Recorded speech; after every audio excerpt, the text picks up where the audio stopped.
we're going to draft the top 25 under 25 players list because ESPN put out a list, The Athletic put out a list, everybody's putting out lists of this. So we decided let's just draft our own, and it's like the same way we do our usual mock drafts. Like we're gonna go 1, 2, 3. We're gonna play rock paper scissors and shoot to see who has the number one pick, and then go like that, and then see what the top 25 shapes out as. I feel like I should go first. Listen, you're probably going to win rock, paper, scissors. It seems like you always win it. So why should you go first? Yeah, why should you go first? Honest to God. Only thing I can think of is that it's your birthday tomorrow. Give him a round of applause. Leave a comment from my boy Riv. Turning 24? 24 that years was a perfect young, segment. That was a perfect that was perfect. So since it is my birthday, I should go first. All right, man. That's fair enough. You don't care? I am still kind of on the fence. But you know what? I'll let you live. Thank you. I appreciate that. You guys are great. All right. You like that. We're lit. All right. So do you want to just go second? I'll go third. Yeah. All right. Wait, no. All right. No, rock, paper, scissors. Rock, paper, scissors. It's too late. No. No, he just said to go third. All right. I'll go third. Number 2 is too hard to pick.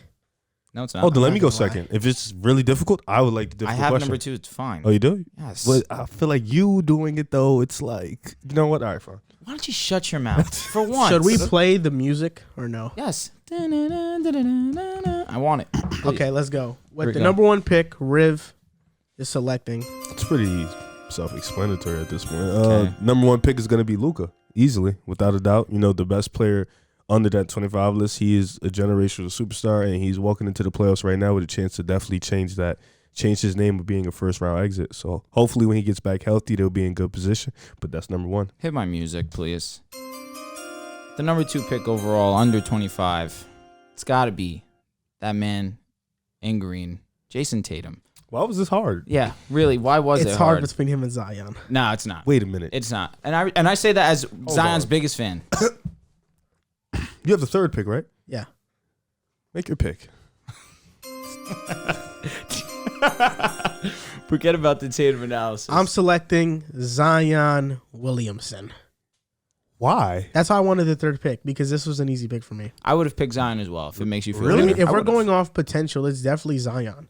He's already averaged 27 in the NBA, a historic season already. In his first full season, 27 on 61%. He had one of the more historic seasons in NBA history. I don't know. I feel like what Trey's done has been more impressive. You mean, he went to the ECF off a fluke run. It was a fluke run.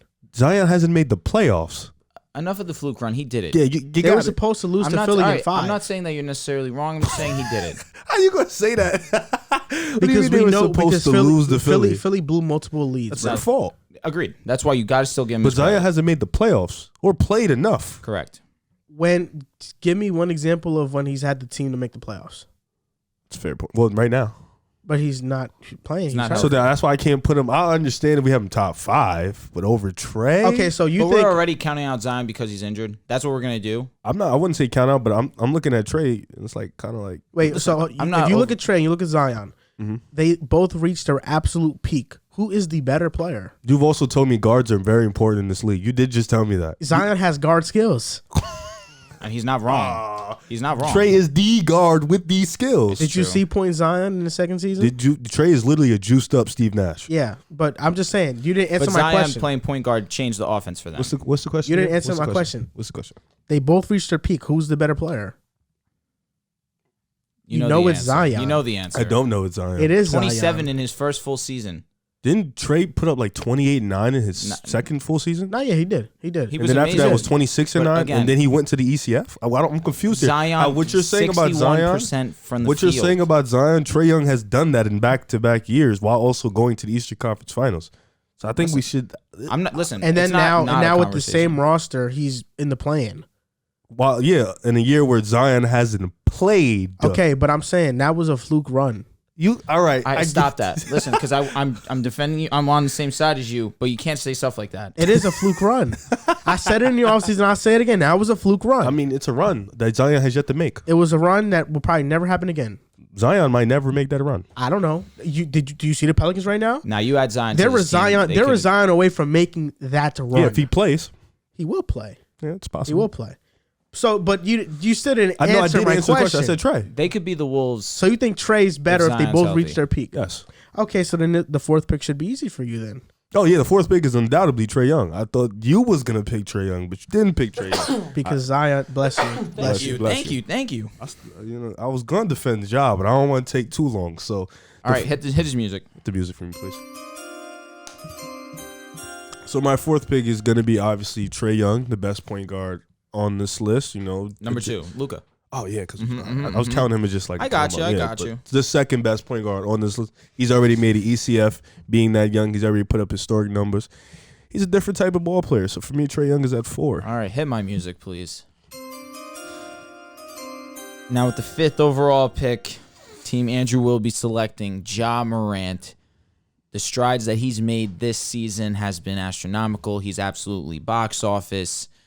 This Memphis team is now rejuvenated, revamped, and he's at the head of the office for them. I got Ja Morant. Well, this is easy for me. The 6th overall pick is going to be Cade Cunningham. Cade Cunningham, I know there's probably players that are better than him right now, but this is all for projections.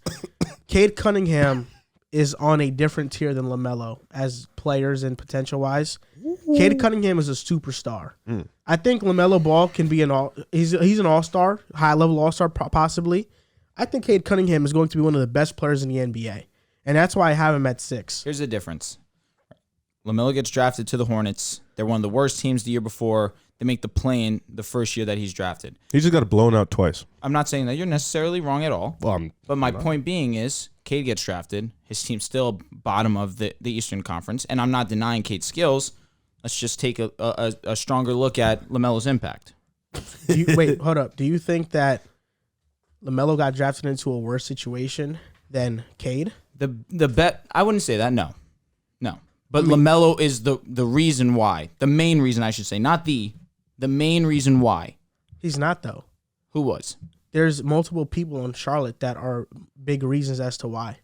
LaMelo's not. I'm not the saying reason. that. I said he's the main. There's a reason. There's a reason why last year the Hornets dropped off when Gordon Hayward went out, and there's a reason why they dropped off when Gordon Hayward went out this year as well. And there's a reason why they dropped off when LaMelo went down last season. Not necessarily. No, they had a lot of injuries. So last you would season. pick LaMelo with that pick? Me personally, I have LaMelo at 6 over Cade Cunningham. I do. So he had okay. This is gonna be interesting because at 7 I don't have LaMelo. That's all right.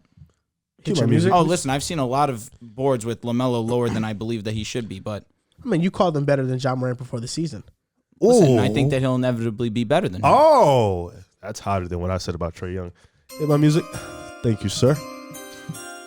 My number 7 pick is going to be very surprising, but I'm going to go with Anthony Edwards. That's not surprising at all. I think he has two-way level ability. I think his scoring is going to be at the top of the league, and I think his defense can be one of the best in the league right now with his ability, his athletic ability, his size, and his physique. So for me, Ant is at 7. I love that pick. So far, the draft that we have is the exact big board that I made for this draft. Really? Yeah. But I know you're going to ruin it right now. Yep.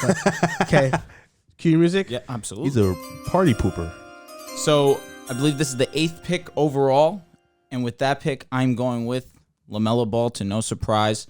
The upside of LaMelo Ball, for me personally, is a top 15, top 10 ball player. And in terms of intangibles, LaMelo has everything I want. A great scorer, great passer, rebounder, just needs to work on defense. And I think that in this NBA, it has been evident that you don't need to be a great defender coming in because that can be acquired over time. And I believe that he's more than capable of doing so given his athleticism and his size, his versatility. So with the number 8th overall pick, LaMelo Ball. Man, LaMelo is overrated. And that's unfortunate you think that because, I mean, it's a little bit You called him a foolish. great scorer. You did say that. He is. Great strong. He's not there yet. He's not a great at scorer. Number 2, in his second year, averaging 20 points. A lot of them great though. In the half court, he's not a great His scorer. main issue was shooting, and he shot 39% from 3-point this season. His main issue is consistently creating in the half court, and that's why he shot 7 for 25 in the playing game.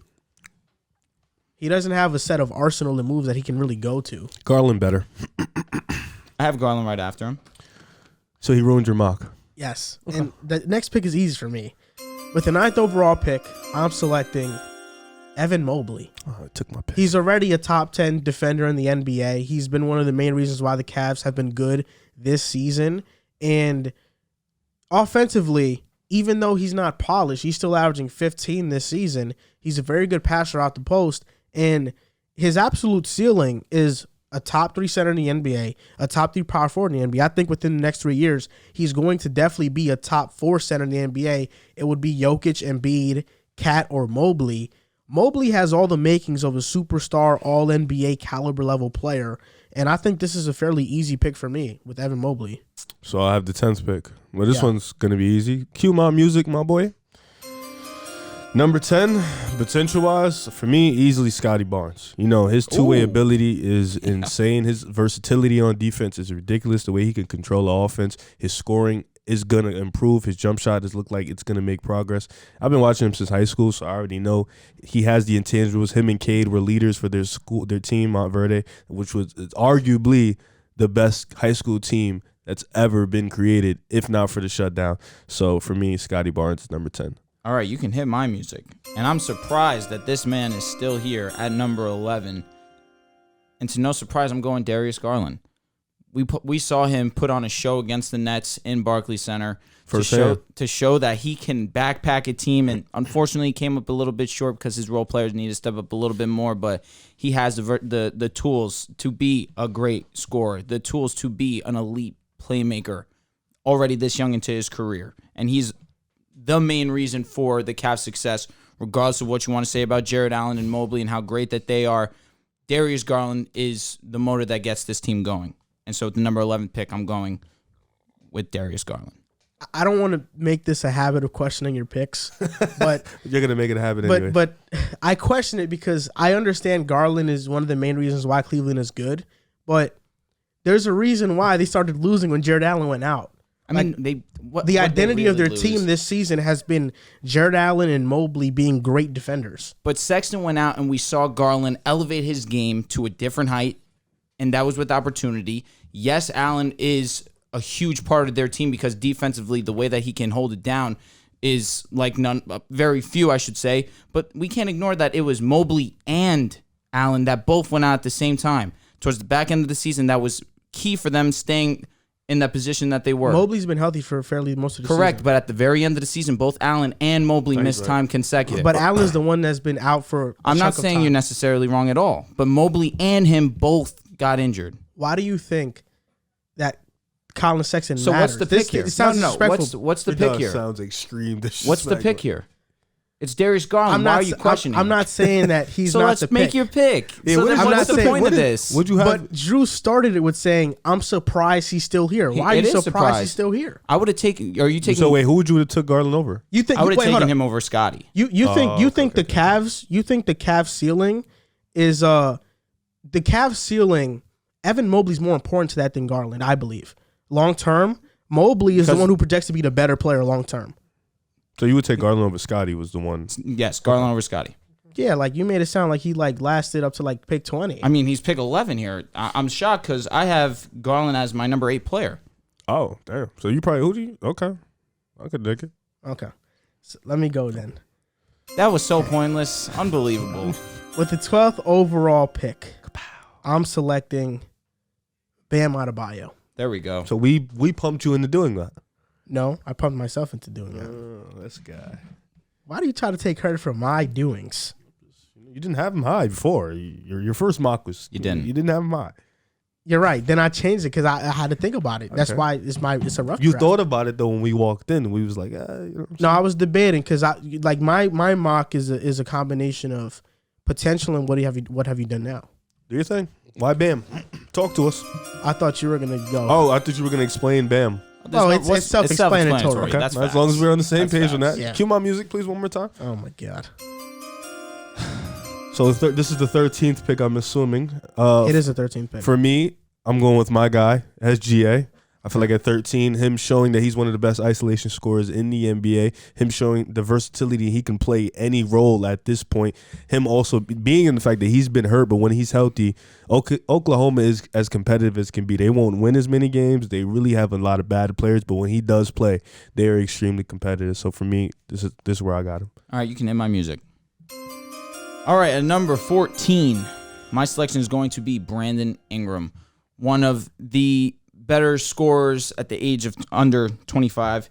And we've seen him improve every single season since coming into the league. And I just look at the rest of these guys that are left available, and I just think Brandon Ingram is just better than the rest of these guys. Now, with the 14th overall pick, here we go. I'm going with Tyrese Halliburton. It's those two, but I think that Brandon Ingram has the slight edge for me personally. I believe that Tyrese Halliburton is on the same tier as LaMelo Ball. You look at both of them as players. Crazy. I think half-court offense, they are pretty much the same. Tyrese Halliburton's a better shooter. He's a better defender. He's barely a better shooter. There is really, when I look at LaMelo and Tyrese, you can't tell me something that LaMelo does significantly better that Tyrese can't do at a high level. They're both great playmakers, great to elite playmakers. Tyrese Halliburton has one of the best assist-to-turnover ratios in the NBA. In Indiana, he averaged 20 and 10 when he got traded. And in Sacramento, without Fox, he was basically averaging 20 and 10. So we've seen him average LaMelo-like numbers when he's been given the keys to the offense. I think that's different, though, because you keep saying, notice how you keep saying without Fox in Indiana, but LaMelo has been playing with Terry Rozier and Gordon Hayward and is putting up those numbers. So I also think that makes it a bit easier. Yeah, you can play both sides. Because Tyrese was playing with a guy who's a ball-dominant guard. And his numbers didn't look like LaMelo. Rozier can play off the ball. But Halliburton really took that leap in Sacramento when Fox went down. We saw his numbers inflate when Fox went down. Yeah, but then even when Fox came back, Tyrese was still doing his thing, numbers. But not like he was when he was. And then when he went to Indiana, even when Malcolm Brogdon was healthy and they played together, he still put up big numbers. No doubt. So I think they're in the same tier right now. I don't see like much of a gap. Rebounding's obviously LaMelo, athleticism, versatility. I'm going LaMelo. That's why. Well, I think Garland is better than both. So Garland is better than both, I think. Yeah, so that's just me though. It's not far off though. Oh no, it's pretty clear. Stop. No, it's not far. It's pretty clear. I think it's clear. I wouldn't say he's better right now, but it's not far off. I don't think it's far off, but it's clear who's better. I mean, as of right now, because of this season, but I mean, it's not far off. LaMelo next season is going to show. I think when we talk about point guards, like let's just do a quick tier list of point guards. Please don't tell me you think Halliburton is on the same tier as Garland. Steph is in the tier of his own. He's going to tell you that he's in the same tier as Garland. Steph is in a tier of his own with Chris Paul. Like if we're talking about pure point guards. Luka? Oh, Luka too. Yeah, I count him. Yeah, Luka, Trey, Steph are in that S tier where they're the best of the best. Then the other tiers of point guards like the LaMelos, the Garlands, the Ja's in that S tier too. I think he has to be, yeah. Yeah, he's in that S tier. Yeah, I think Tyrese Halliburton is in that tier with LaMelo and Garland. They all to me can offer the same thing. I think there has to be a tier in the middle of that tier and S tier. Let me ask you something. You think of Tyrese, you swap him in Cleveland and he's in Darius Garland's role. They're not as good. They're not. You think it's a significant drop off? Garland's. I think they become significantly better defensively. Garland is a significantly better shooter. He's a better shot creator and he's a better playmaker than Tyrese. I wouldn't say he's a significantly better shooter. I think he's a better shooter because because he can do it off the dribble and he's a better catcher. He's better than Tyrese off the dribble, and that's what Tyrese has to work on. That's why I say he's significant because in terms of all around shooting, he's better at that. So that's what I would say.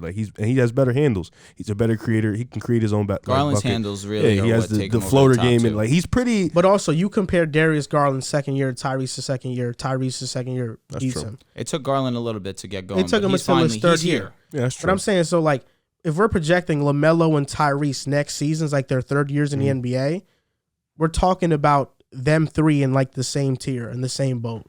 Yeah, if you do it like that, yeah, but Garland's projection led to Cleveland being competitive. So, do you think so? Absolutely. Does that not stem from? Yeah, you know what? Fair enough. Absolutely. Fair enough. I'll be honest. Garland has been huge for Cleveland. I don't want to knock him. You're gonna knock him though. But I feel it's most of their success has been mostly due to the Allen Mobley experiment. I mean, it's possible, but you can't deny Garland's literally an all-star this year, bro. And he wasn't a voted-in all-star. Before the season started, we were questioning Cleveland. Why are they starting Laurie, Mobley, and Allen? Yeah. And that ended up working out. We were also questioning if Garland was going to take that next leap. And he did. And him taking that next leap definitely helped. But Mobley already being one of the best defenders in the NBA helped. Jared Allen having a top 20 PER in the NBA helped. Is Garland not the best player on the Cavaliers? he's the best offensive player on the Cavaliers. I think he's the best player on the Cavaliers. I think you can project Mobley to be the best When player. you talk about impact metrics, Jared Allen has the best impact metrics on the Cleveland Cavaliers. So you're saying that Jared Allen is the best player on the Cavaliers? I'm saying what... I'm just asking who's the best player. When talking about the Cavs, Garland and Allen, that duo is similar to like a Jazz with Gobert and Mitchell, where Mitchell is the best offense player by far, but they are not winning or successful without Rudy. So I don't think they're winning without Garland, though. Same thing with Jazz. They're not winning without Mitchell, but they weren't winning without Allen in the lineup. Like, he's a pivotal part to what they do. No, of course, because of the defense. But you're saying if you plug out Haliburton for Garland, especially when talking about Garland's defensive liabilities, Mobley and Allen make up for that a lot. Having a guy like Mobley, who they literally put him at the top of zones to guard guards, has been a huge reason as to why they've taken this leap this season. No, I agree, but I think you're forgetting the offensive side of the game, which Jaren Allen and Mobley are not that great at.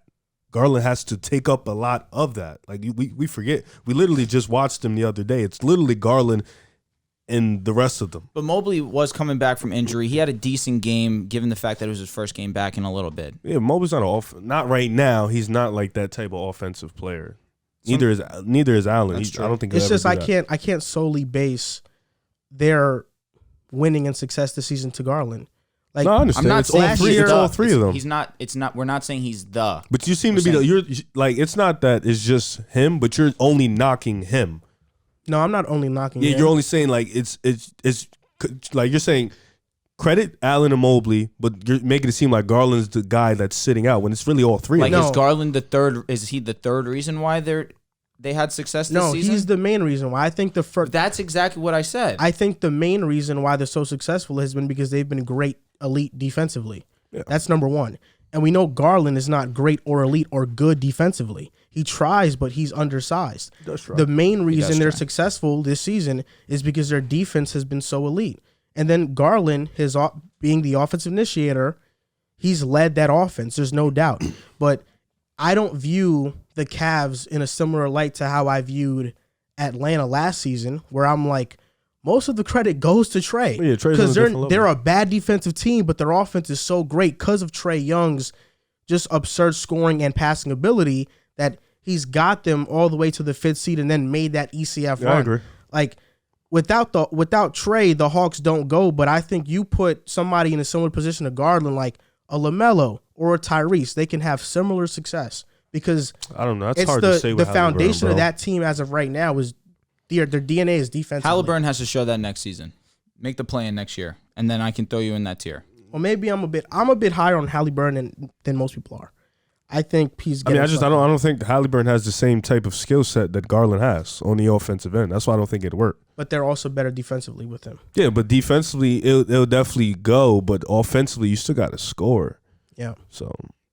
I agree. He's an all-star, Stop disrespecting my boy. I like Darius Garland a lot. We'll see, though. But I just don't think he belongs in like a tier above LaMelo and Tyrese. I think they're like in the same tier. Yeah, I mean, that's tough. Yeah, it is tough. I mean, yeah. I feel like there has to be another tier, though. We can't just put all the nice to mid-pack point guards in the same tier, like LaMelo, Murray, VanVleet, Garland. There can't be 15 of them in the same tier. I'm with you. So there has to be something between the elites of the elites. Then we could probably say the all-stars, then the all-star caliber. So the elite of the elites. We know who those 5 are. We don't have to really. Okay, the elite of the elites, I would say it's Luka, Steph, Chris Paul. Chris Paul is a pure point guard. Trey Then Young. High-level all-stars, Ja, Trey. Like Luka, okay, all right, I'm fine with that. Luka and Steph are like MVP level, high level all stars. Trey, Ja, and then all star caliber is Garland, like LaMelo. Like I said, I'm high on Tyrese, so I'm gonna put Tyrese there. Okay, I respect it. So that's how you can split it. Yeah, I would have did it a little differently, but okay, I could dig it. Your pick is up next. Oh, it's my pick. Yeah. It's pick 16, by the way. Really? I got pick 15. It is pick 15. You just went 14. Yeah, I think it's 15. Yeah, you went 14. Yeah. Who'd you pick? Tyrese. Ah, you did. Yeah. Crazy, because this next guy, potential is way better. Keep going. RJ Barrett. He won't go top 20. My pick is going to be Jaren Jackson Jr. I'm surprised he didn't get on this board, because the same way we talk about Evan Mobley, I feel like we should talk about Jaren Jackson. He may not have superstar level, but in terms of defense, I think he can be one of the best defensive bigs in the league. His ability to block shots, his ability to be that size and able to guard the perimeter, not to mention his offense has continued to improve. He just his only problem was staying healthy. He's been healthy for the most part this year, now just to stop being in foul trouble all the time. But I think his potential is definitely through the roof. And for Memphis, him to reach that absolute ceiling would definitely turn him into championship contenders. So for me, I got Jaren Jackson at 15. All right, hit my music, please. At number 16, I'm taking the New York native, R.J. Barrett. The strides that he's made. I just told him he wouldn't make it top 20. Yeah, and you picked him I like R.J. I definitely do. I think that we've seen his offensive game take a huge stride this season. And defensively, that's been consistent with him throughout his career at the minimum. But now we're actually starting to see his offensive game come together. And that's really what Knicks fans and NBA fans have been looking for from R.J. So at number 16, I am going R.J. Barrett.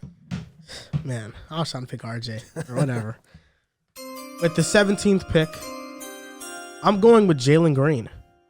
I think Jalen Greene has Zach LaVine level potential. It could be even higher. He averaged 17. He went on a crazy scoring stretch towards the back half of the season, and he finished with really good splits, 44% from the field, 36% from three, post All-Star break, averaging close to 23 points per game on excellent efficiency. He, to me, next year is definitely taking the leap into being a 20-point-per-game scorer. And if the Rockets can sign veterans, also draft a high-level prospect, they can be competitive. I think Jalen Greene figured out post-All-Star break, I belong here. I'm a gifted scorer. I'm one of the best scorers in the league, and I can reach that potential. I like it. I would have picked him over RJ, and I would have picked, like, RJ would have been the pick that I would have picked right now. Mm-hmm. But Jalen Greene, to me, I think has a lot of potential, and he's somebody that got knocked throughout the season, but he showed out. And now I have people RJ and Jalen Greene right under. So either way you shake it, I don't mind it. Here we go. Hot take alert. Let's see how hot it really is. For me, number 18, Jordan Poole. Oh my God! Yes, you're right. It is. I got to take Jordan Poole, man. I just like. I gotta. I was waiting. I tried to wait. I kept trying to wait. Over De'Aaron Fox. Yes, I couldn't hold it anymore. I got to take Jordan Poole, and it's just. I know it's hot. I know people are gonna say small sample size, and I understand. But when you watch him play, he just screams all-star potential. Just screams it. Without Steph Curry, he was amazing. Even with Steph Curry early on in the season, he was amazing. He's definitely fit that role perfectly. And I think under the right culture, which he's already in, under the right headspace with Steph, with Clay, he can definitely be one of the best, not the best like top 15, top 20 in the league, but he can definitely reach that type of potential, especially for where he is. So for me, Jordan Poole. So over Tyler Hero too? Yes. I'm not high on Tyler Hero. He's a freaking cone. I can't get with that. Maxey's coming. He's on his way. Wait till... Jordan Poole, what, 18 you said, right? Yeah, I have Poole higher than Harrell. I'm not high on Harrell. I think he'll be another Jordan. All right, this Clarkson. is a tough decision for me, honestly. But I think I have my selection. You can hit my music. Look at this guy. It's pick 19. 19. All right, with the 19th pick overall, I'm going with Jared Allen. Jared Allen has proven to be one of the best defensive centers in the league, and his impact with the Cavaliers was immediate, turning them into one of the better defensive teams when he was on the court. Offensively, he definitely needs to really take strides there, but given his role, he doesn't need to do more than what he's asked. And for what he does excellent, he is great at it, and he excels at it. So I'm going with Jared Allen. You don't think he'll be a poor man's Rudy Gobert for the rest of his career? I think he can be Rudy Gobert. I can't hear your mic. I think he can be Rudy Gobert.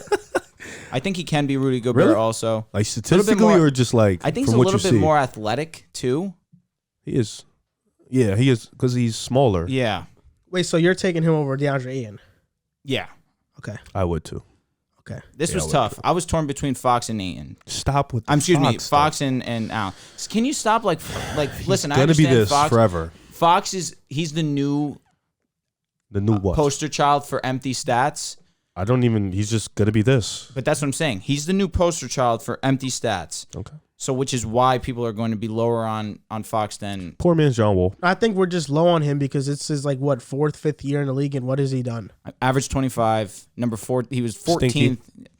The team was stinky. He wasn't. The team was. I mean... And he was underwhelming to start this season, and then the team was underwhelming as a whole towards... They should have traded him for Halliburton. I don't disagree. I think they could have gotten more for Fox than Halliburton because they had to give up Halliburton and Hield to get Sabonis in that trade. It's proving to be bad. This is really tough for me because there are so many players I love that I want to take. I'm going to overdraft. With the 20th pick in the redraft, I'm taking Josh Giddy. I'm taking Josh Giddy. All-around player, playmaking prowess. Has to get better as a scorer in the half court. Has to get better as a shooter. Has to get better defensively. But all the tools are there. A 6'8", 6'9" point guard who is already one of the most gifted passers in the league. To me, when I look at him versus Ayton, I think I love offensive initiators. So that's why I'm taking him over Ayton. I feel like his ceiling is higher than Desmond Bane's. It's higher than Franz Wagner's. And De'Aaron Fox, Fox is definitely a better player now. But I just look at everything that Giddy can bring to the table. I don't know. I'm super high on Giddy. You know I'm a Gideon. So I'm taking him with the 20th pick. I'm taking him this high. It's just crazy the disrespect we're giving De'Aaron. Don't worry, because I got you. Are you going to take him? Hit my music, please. Take him. No, you're going to disrespect him again. With the next pick, I'm going DeAndre Ayton. Oh, my God. He got drafted number 1. There was a lot of expectations, but I feel like even though he hasn't hit those expectations, he has been the perfect complementary piece for Phoenix in their run last year and in their run this year. Although the numbers don't show it, he has been very impactful for them, and he still has room to grow. He's a pretty solid floor spacer. He's developing a mid-range. He has a little floater. He can exploit mismatches when he's given the opportunity. And defensively, he's no slouch. Being 7 feet and being able to do that is good. So for me, I got DeAndre Ayton. At pick 21. All right, hit my music. I'm sorry. I'm all over the place with these picks. All right, so with pick 22. Why haven't you picked your boy? You keep talking about us. I have to now. You waited long enough. I mean, I knew you guys were going to pass on him, so I'm getting a steal here at 22. 23. I was 21. No, I was 22. Actually. All right, Jesus. All right, I pick 22. I'm going with De'Aaron Fox. He's the best player available right now. He's one of the better scorers. Unfortunately, he is now the poster child for empty stats. But I just think that he needs a situation that's going to benefit his play style, which right now I don't really know what you could put around him that's going to benefit him. He's a decent playmaker. He's a really great scorer. Just needs to be a little bit more efficient, especially when it comes to shooting the 3 ball. And I think that also plays a big reason of why they're not successful. He is a below-average 3-point shooter, shot 29% from 3 this season. And his free throw percentage really isn't that great either. I think he's shooting under 80-something%. If you're a guard, you're shooting an 8%. Exactly. No, it's not great by any means. But he's the best player available, and I have to go De'Aaron Fox. You got forced into that pick. I'm sorry to hear that for you. I really am. Tell me the players here that you're taking over De'Aaron Fox. I got one next. You're taking Maxey over De'Aaron Fox. Don't ruin my pick. Crazy. Stop ruining my pick. Bro, you're crazy. I'm telling you right now, you're crazy. Okay, well, Maxey is winning. This is tough for me because there's a lot of Embiid and Harden. There's a lot of players here that are deserving. I think here's where we're getting into controversial territory. I agree. So, John Collins is on the board. Miles Bridges, OG. Stop. Keldon Johnson, Tyrese Maxey. Hold on. Let me finish. I'm sorry, can I ask a question? Why did you say John Collins is on the board? I mean, he virtually made everybody's list. Oh, my God. Nobody's... all right, whatever. I'm just telling you players that are on the board. Yeah, I'm sorry. I feel like he shouldn't be. Tyler Hero, Desmond Bane. I put Franz Wagner on here. That's good. When I look at potential, and my list is very potential-based, I look at Franz Wagner and I say that he can be better than all these guys. I think Franz can be better than Desmond Bane. He's already close to him as a player right now. He's better defensively than Tyler Hero. I think that's not too far off. Mm-hmm. John Collins and him, who would I take long term? That's a real question. I'd probably lean Franz. Between him and Miles Bridges, I'd probably lean Franz. I really don't see somebody that I'd take here if I'm drafting and I'm like, who do I want between these guys?